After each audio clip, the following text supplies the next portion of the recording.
Tengan muy buenos días, profesor. Yo hablaré acerca de la teoría de vuelo, del trabajo que nuestros compañeros y yo investigamos, y en este momento hablaré sobre las fuerzas de vuelo. Entonces, como introducción tenemos que todos estos objetos están sometidos a un conjunto de fuerzas. Si ese conjunto de fuerzas está equilibrada, nuestro objeto se encontrará en reposo o en movimiento a velocidad constante y siguiendo una trayectoria rectilínea. Si ese conjunto de fuerzas no está equilibrado, el objeto se verá sometido a algún tipo de aceleración que variará su forma, su velocidad o su trayectoria. Un avión en vuelo es el centro de una continua batalla de fuerzas. En realidad este es un conflicto, no es violento como parece, pero es la clave de todas las maniobras realizadas en el aire. No hay nada más misterioso en estas fuerzas porque todas son definidas y ya son conocidas. Y sí se puede calcular las direcciones en las que actúan, y la propia aeronave está diseñada para aprovechar cada una de ellas. Como se ve en la imagen, de todas las fuerzas que actúan sobre un aeroplano en vuelo, las básicas principales porque afectan a todas las maniobras son cuatro: la sustentación, el peso, el empuje y la resistencia. Las cuatro fuerzas actúan en pares: la sustentación o opuestas al peso, y el empuje o tracción a la resistencia. Ahora hablaré acerca de la sustentación. La sustentación es la fuerza desarrollada por un perfil aerodinámico moviéndose en el aire, ejercida de abajo arriba, y cuya dirección es perpendicular al viento y la envergadura del avión. ¿Cómo se crea la sustentación? La sustentación que mantiene el avión en el aire solo se puede crear en presencia de un fluido, es decir, de la masa del aire que existe dentro de la atmósfera terrestre. Ni la sustentación ni la resistencia se produce en el vacío. Ahora continuaré hablando sobre los factores que afectan la sustentación. Uno de los factores que afecta a la sustentación es la actitud del avión. Esto se refiere a la orientación o referencia angular de los ejes longitudinales y transversales del avión con respecto al horizonte, y se especifica en términos de posición de las alas. Ejemplo, el avión está volando con 5 grados de morro arriba y 15 grados de alabeo a la izquierda. Otro factor que afecta la navegación es la trayectoria del vuelo. Esta es la dirección seguida por el perfil aerodinámico durante su desplazamiento en el aire. Otro factor es el viento relativo. Este es el flujo de aire que produce el avión al desplazarse en el viento relativo. Es siempre paralelo a la trayectoria de vuelo y de dirección opuesta. Su velocidad es relativa del avión con respecto a la velocidad de la masa del aire en que éste se mueve. Muy bien, continuando con el tema, tenemos que también el ángulo de incidencia. Este es el ángulo agudo formado por la cuerda del ala respecto al eje horizontal longitudinal del avión. Este ángulo es fijo. Como podemos observar en la imagen, nosotros tenemos marcado el ángulo de incidencia y la línea roja, que es de la punta de la aspa hasta la cola, o se puede decir del morro al tail. Entonces, en la parte más abajo se ve el ala. Entonces está la línea roja que pasa del morro a la cola, y tenemos el eje, la cuerda del ala, que es el ángulo fijo, ¿verdad? Entonces se puede observar cómo la línea azul pasa por el ala. Entonces también tenemos que el ángulo de ataque es el ángulo formado por la cuerda del ala y a la dirección del viento relativo. Este ángulo es variable, pues depende de la dirección del viento y de la posición del ala. En la imagen tenemos lo que estábamos viendo, la cuerda del ala, y se ve de dónde le está pegando el viento. O sea, el viento relativo es la línea azul. La línea azul nos indica la dirección del viento y la cuerda del ala sería como el avión va un poco inclinado hacia arriba, entonces ese sería nuestro ángulo de ataque, el ángulo que nos da el viento, la dirección del viento y el ángulo de la cuerda del ala, la dirección de la cuerda del ala. Entonces ese sería nuestro ángulo de ataque. Se conocen distintas fases del vuelo de un avión, en cada una de las cuales podemos apreciar de una manera gráfica los conceptos definidos: la trayectoria, el viento relativo, paralelo y dirección opuestas a la trayectoria, y la sustentación perpendicular al viento. Tenemos también la densidad del aire. Eso nos dice que cuando mayor densidad de aire, mayor es la presión de partículas por unidad de volumen, que cambia la velocidad por presión y producen sustentación. La velocidad del viento relativo.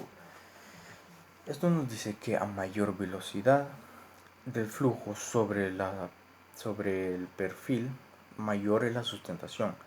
Es importante destacar que la sustentación es proporcional al cuadrado de la velocidad. Este es el teorema de Bernoulli, siendo por tanto que este factor, el comparativo, comparativamente afecta más a la sustentación. El peso. ¿Qué es el peso? Es la fuerza de la atracción gravitatoria sobre un cuerpo, siendo su dirección perpendicular a la superficie de la Tierra. Esta fuerza es la que atrae el avión hacia la Tierra y ha de ser contrarrestada por la fuerza de sustentación para mantener al avión en el aire. Cuando el empuje y la resistencia son iguales y opuestas, hay un equilibrio de fuerzas, por lo que la aeronave continuará moviéndose hacia adelante de forma uniforme. Uniforme queremos decir que a la misma velocidad. Entonces, ahora hablaré acerca de la resistencia. La resistencia es la fuerza que impide o retarda el movimiento de un aeroplano y actúa de forma paralela en la misma dirección que el vuelo relativo.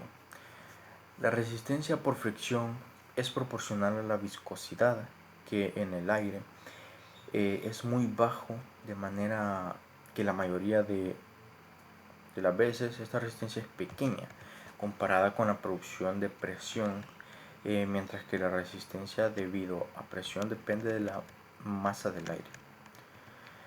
En la imagen podemos ver la trayectoria del avión y el viento que va en contra del avión, generando sustentación.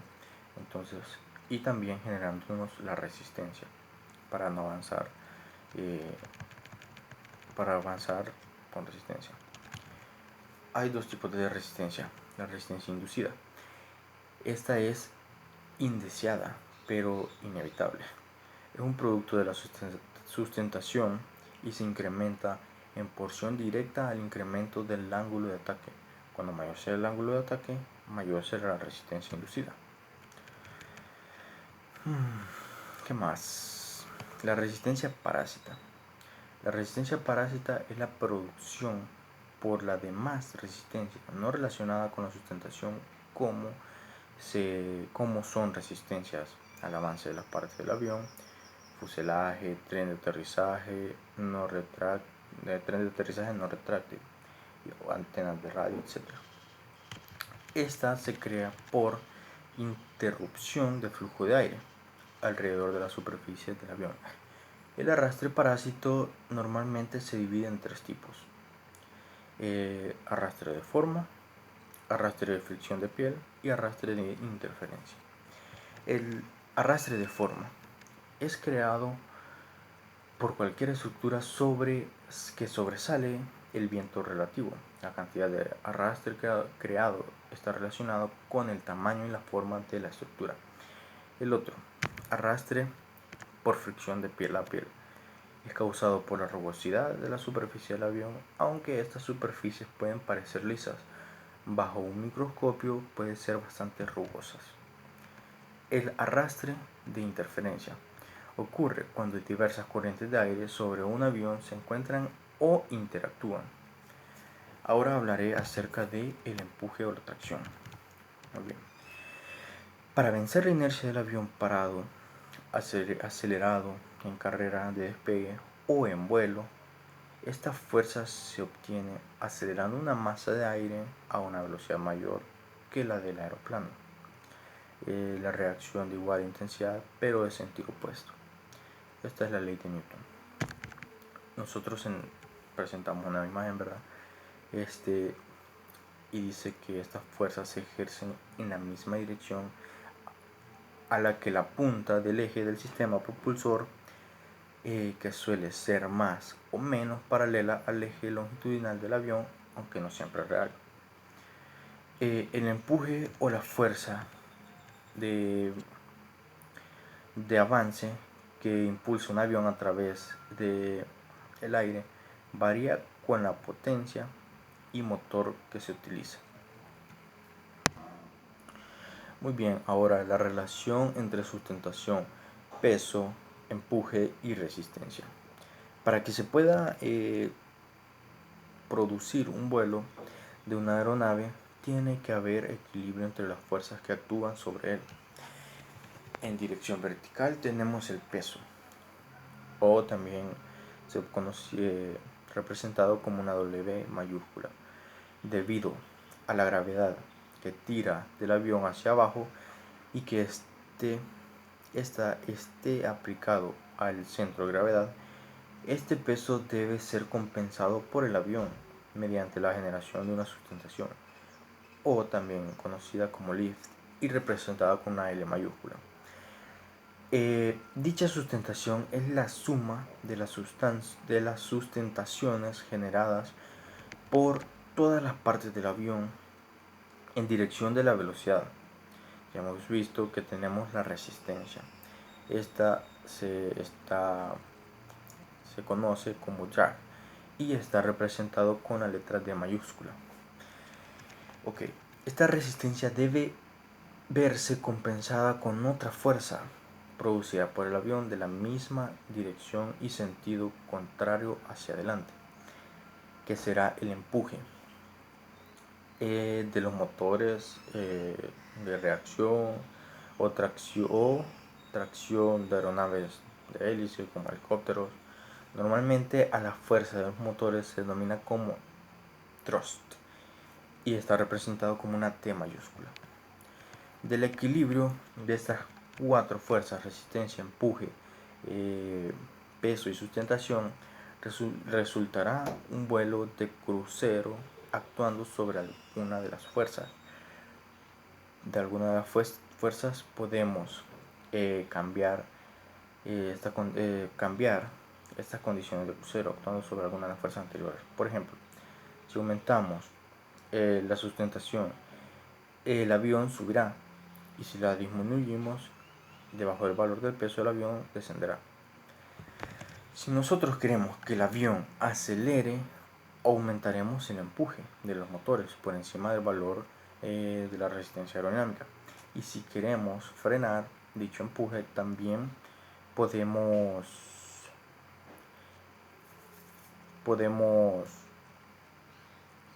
frenar más rápido aumentando la resistencia aerodinámica mediante otro tipo de dispositivos del avión, como aerofrenos, de los que estuvimos hablando en una clase, y otras superficies secundarias.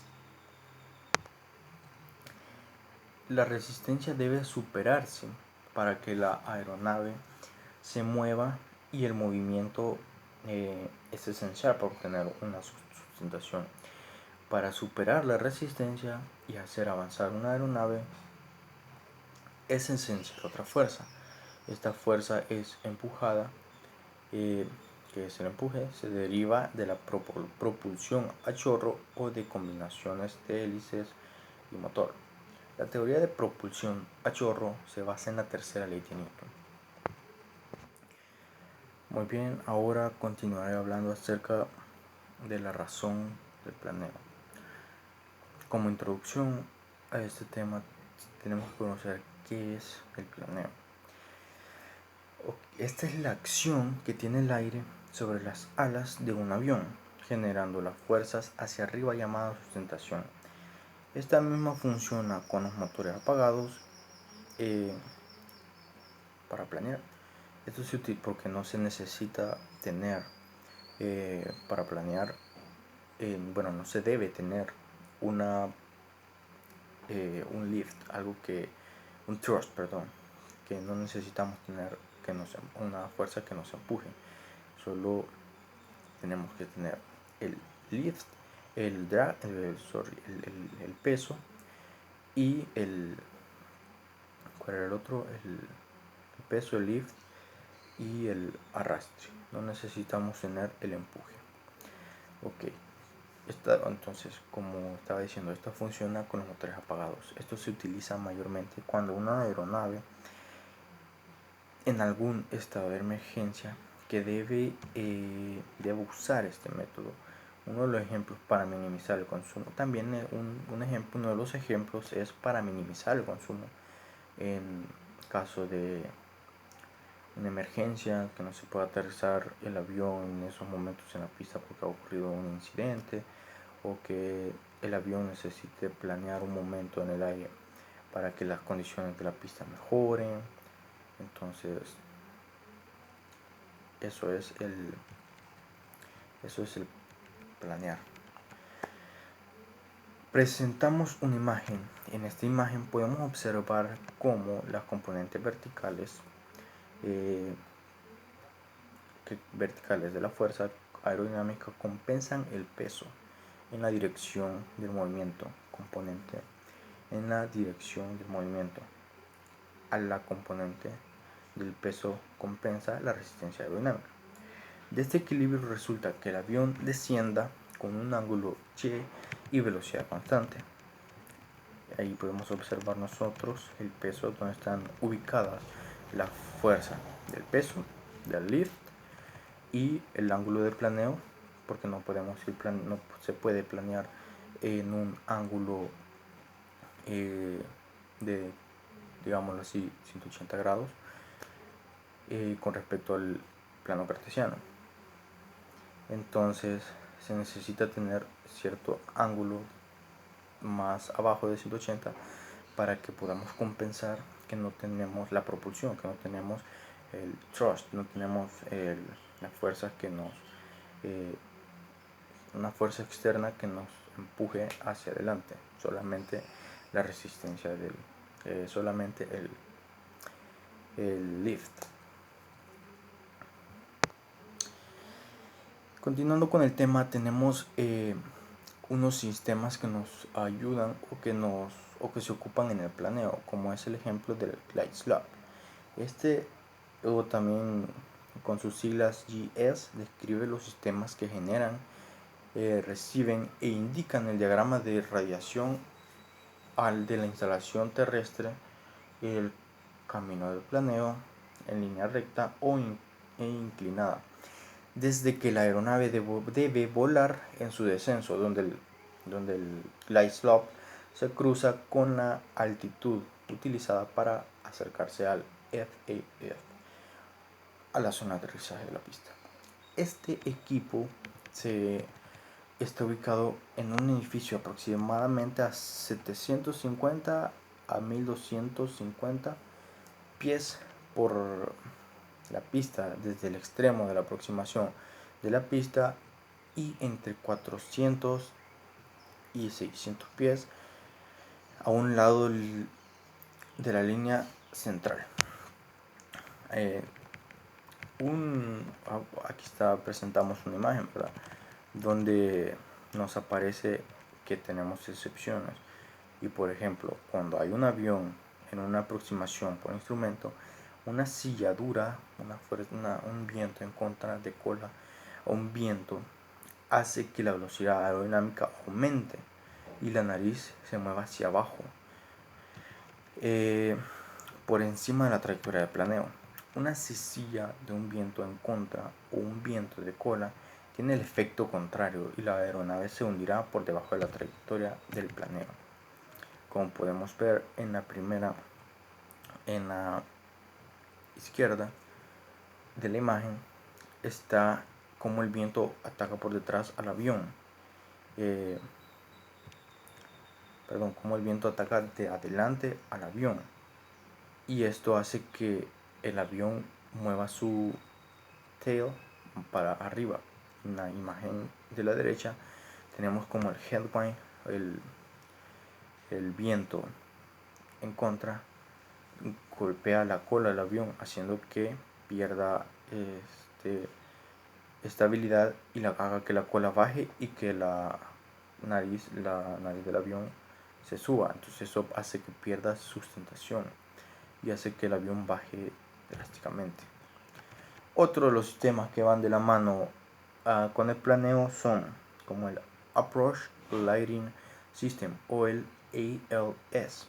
Este proporciona luces que penetran en la atmósfera lo suficientemente lejos del aterrizaje para dar información direccional de distancia y de trayectoria de planeo para transición del vuelo, instrumental o visual. Otro, como ya lo mencioné antes, el Glide Slope, pero Inserted Altitude. Este nos dice que la altitud mínima de un tramo de aproximación intermedio prescrito para la precisión aproximación que asegure el despegue de obstáculos. Otro sistema es el Localizer Type Directional Aid, o en sus siglas LDA. Este se utiliza para las aproximaciones por instrumento que no son de precisión, con una utilidad y precisión comparable a un localizador, pero no es parte de un ALS completo y no está alineado con la pista. Algunas LDA están equipadas con una pista de planeo. Continuaré hablando con los diseños directrices estructurales. Como una pequeña introducción al tema de la razón del planeo, tenemos que fue solo con el descubrimiento de que la sustentación podía producirse haciendo que el aire fluyera sobre la superficie aérea, que la aerodinámica dio un giro práctico. Los planeadores de Lilienthal y Chanute demostraron que era posible el vuelo tripulado, utilizando los resultados en sus experimentos. Los hermanos Witt desarrollaron un planeador biplano con el que resolvieron uno de los mayores problemas de la época, el problema del control. Ahí es cuando comenzaron a salir las primeras superficies de control, como puede ser los spoilers, que ahora nos ayudan, los flaps, las slats, todas las superficies de controles que se necesitaban para poder controlar un avión. Ahora, como introducción, tenemos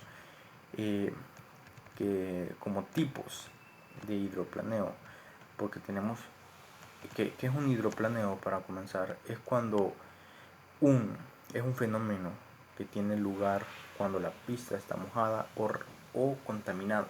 Contaminada quiere decir si hay algún líquido, como podría ser aceite, podría ser refrigerante, gasolina o cosas así líquidas que nos hagan perder el control de la aeronave cuando esta toque el suelo y las llantas no puedan tener el agarre debido a las sustancias que que en la pista está. También puede ser cuando la pista está congelada o tiene nieve o hay mucho hielo.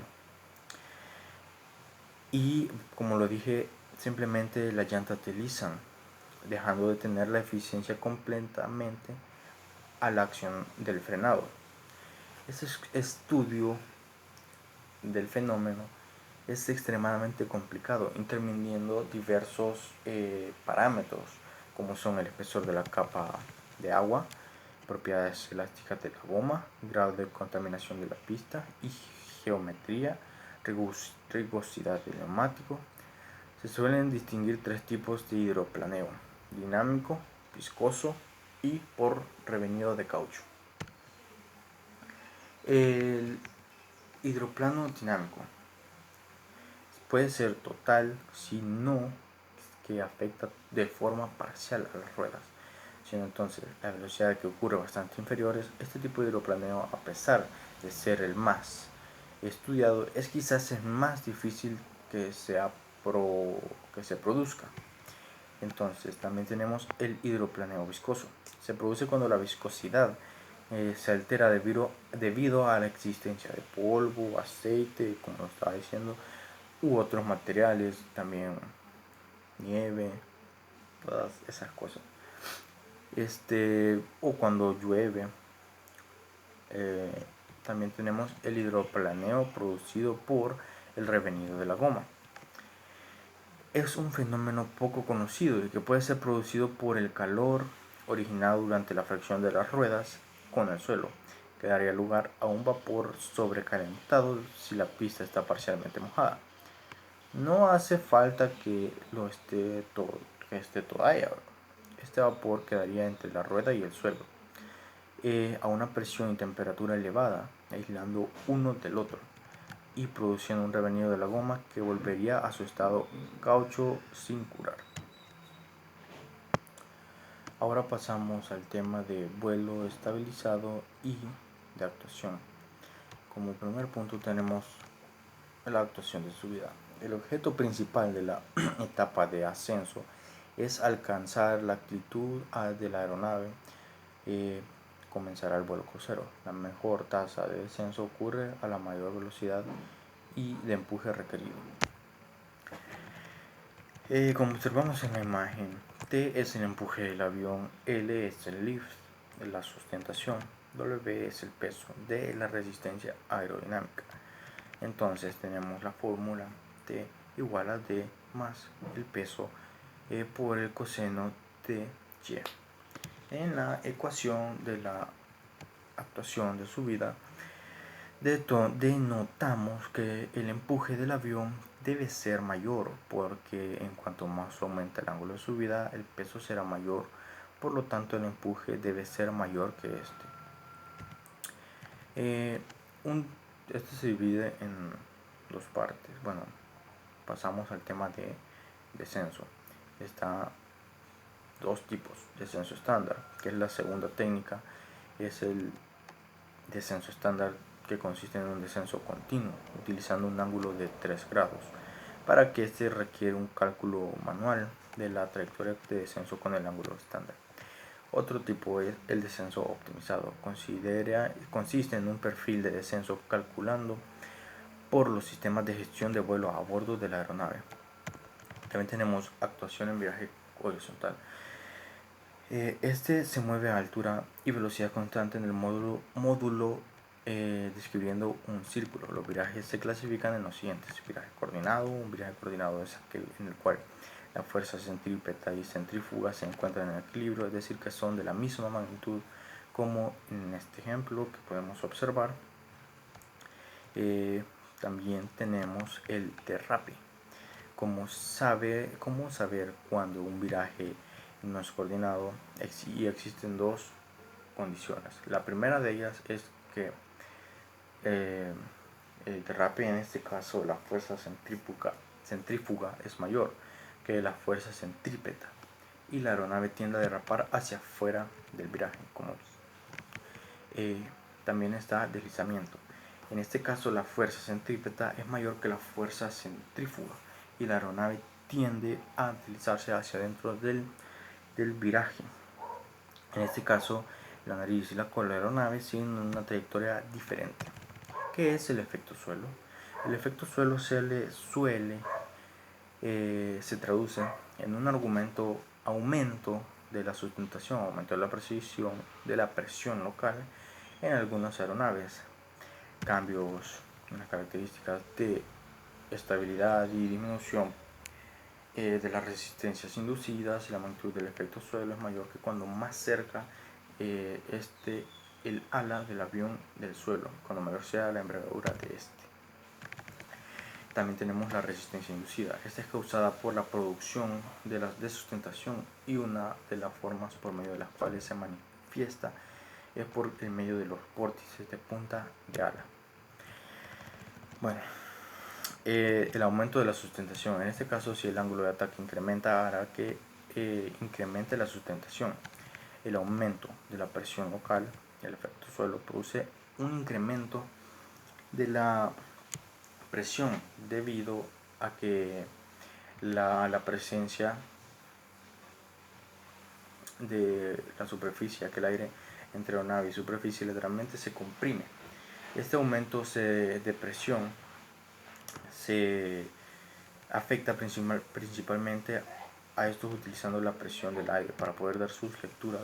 Esos instrumentos son el indicador de la velocidad, el altímetro y el indicador de velocidad vertical. Muchas gracias y saludos.